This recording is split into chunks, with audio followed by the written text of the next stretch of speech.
Yes, I'm Mr. Josh, and this is my daughter Eden, and we're going to read Ira Sleeps Over.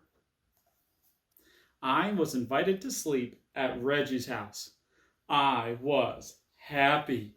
I had never slept at a friend's house before. But I had one problem. It began when my sister said, "Are you taking your teddy along?" "Taking my teddy along?" I said. "To my friend's house? Are you kidding? That's the silliest thing I ever heard. Of course I'm not taking my teddy bear."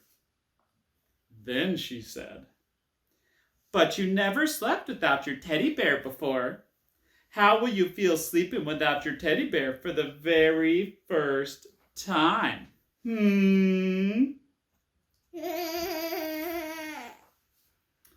"I'll feel fine.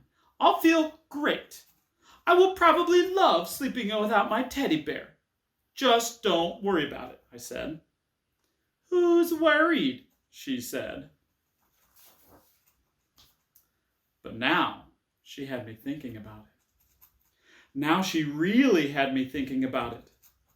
I began to wonder, suppose I won't like sleeping without my teddy bear?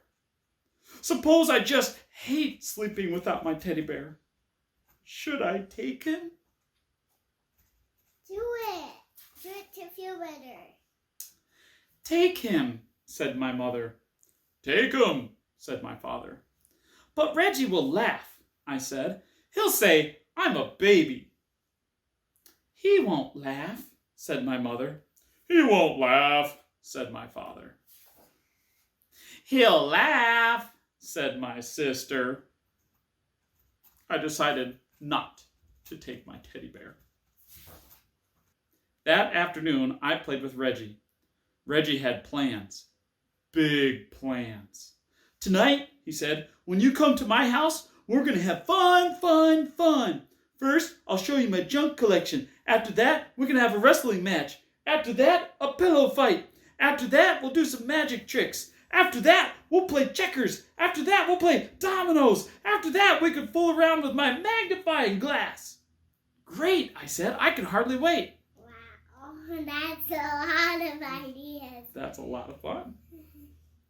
"By the way," I asked, "what do you think of teddy bears?" Teddy bears again? Yeah. He doesn't know if he should take his teddy bear still. But Reggie went on talking and planning as if he'd never heard of teddy bears.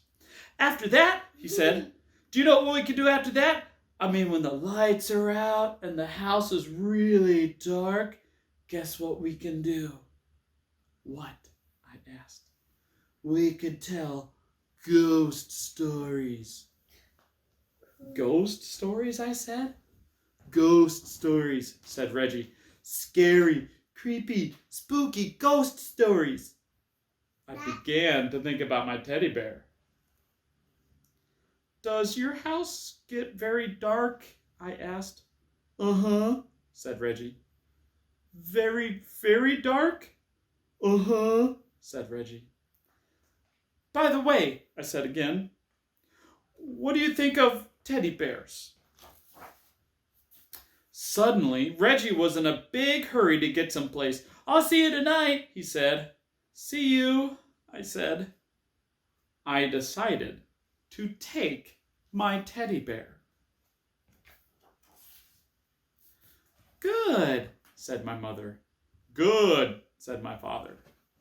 But my sister said, "What if Reggie wants to know your teddy bear's name? Did you think about that? And did you think about how he will laugh and say, 'Tata is a silly baby name, even for a teddy bear'?"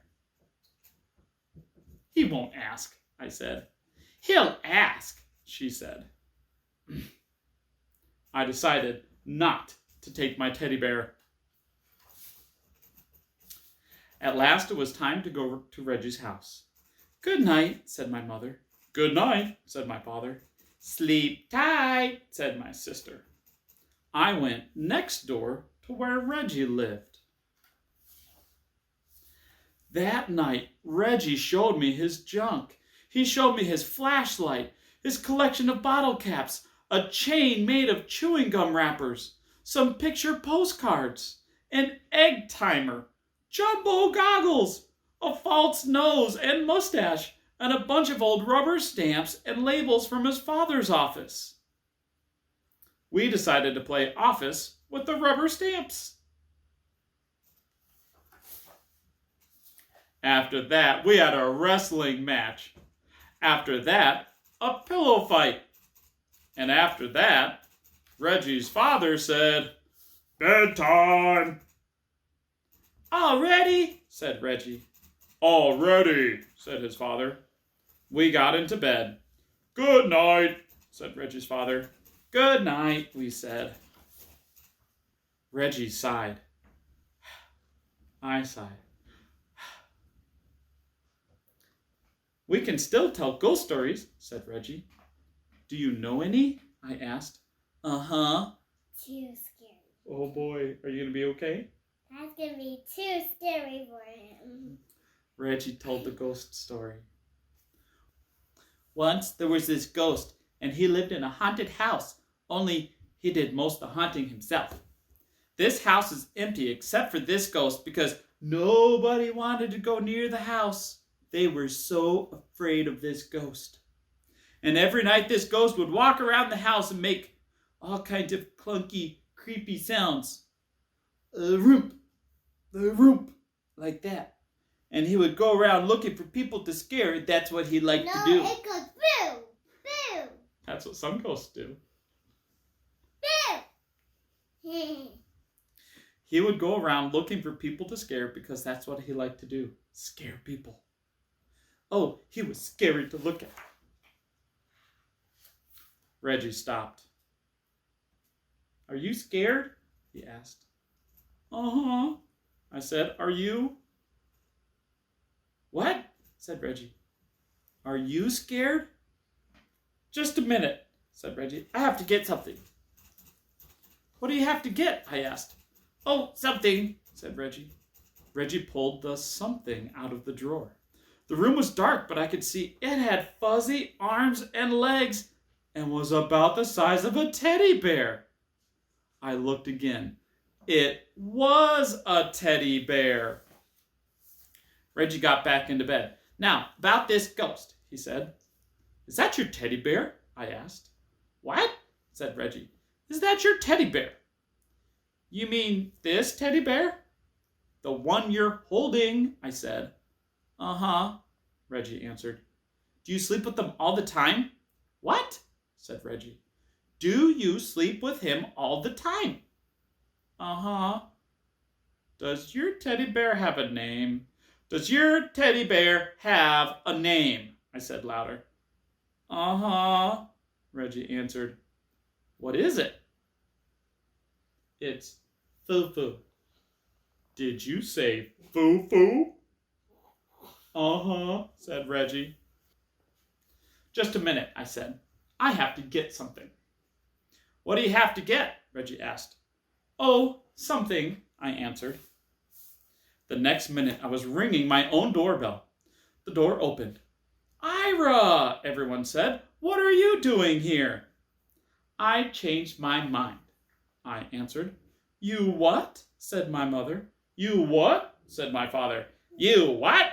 said my sister. She was still up. "I changed my mind," I said. "I decided to take Tata after all." I went upstairs. Soon I was down again with Tata. My sister said, "Reggie will laugh. You'll see how he'll laugh. He's just going to fall down laughing." "He won't laugh," said my mother. "He won't laugh," said my father. "He won't laugh," I said. I came back to Reggie's room. "I have a teddy bear too," I said. "Do you want to know his name?" I waited for Reggie to say uh-huh. But Reggie didn't say uh-huh. Reggie didn't say anything. I looked at Reggie. He was fast asleep. Just like that, he had fallen asleep. "Reggie, wake up," I said. You have to finish telling the ghost story. But Reggie just held his teddy bear closer and went right on sleeping. After that, well, there wasn't anything to do after that. Good night, I whispered to Tata, and I fell asleep too. That book, I want to keep it right. Do you like the book? Yeah. When I was little, I loved that book. I made Mom and Dad read it to me all the time. But what was Mom and Dad? That's Grandma and Grandpa. Oh. So if you want to come down to the library, you can check out Ira Sleeps Over from the Crystal Lake Library.